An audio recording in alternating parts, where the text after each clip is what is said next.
Jenderal Prabowo dibantu FBI bebaskan sandera OPM, markas Kelly Kualik diobrak-abrik Kopassus. Calon Presiden RI 2024, Prabowo Subianto, menjadi kepala Satgas yang ditugaskan menjalani misi pembebasan sandera OPM. Operasi pembebasan sandera Mapenduma ini berjalan berhari-hari karena OPM begitu mengenal wilayah dan banyak masyarakat sipil di dekat mereka.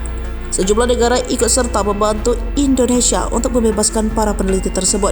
Mengutip situs resmi Kementerian Pertahanan soal sejarah Kopassus, OPM kala itu meminta NKRI agar mengakui kedaulatan negara Malaysia Barat. Prabowo yang saat itu menjadi Danjen Kopassus ditugaskan menjadi pemimpin misi ini. Setelah mendapat persetujuan dari pusat dan negara-negara yang ikut dalam negosiasi, pasukan elit TNI ini langsung bergerak untuk membebaskan mereka. Sebelum operasi pembebasan dimulai, Prabowo membeberkan hasil statistik yang diungkap oleh Federal Bureau of Investigation atau FBI. Lembaga ini menilai upaya pembebasan sandera dengan operasi bersenjata 50% akan gagal. Alhasil TNI mengupayakan pendekatan persuasif. Namun upaya ini berkali-kali dimentahkan dan diingkari oleh OPM.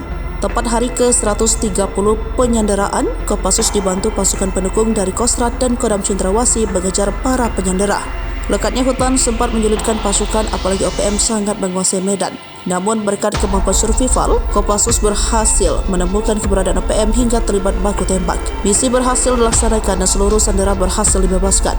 Sayangnya 2 dari 11 sandera ditemukan tewas akibat dianiaya oleh OPM.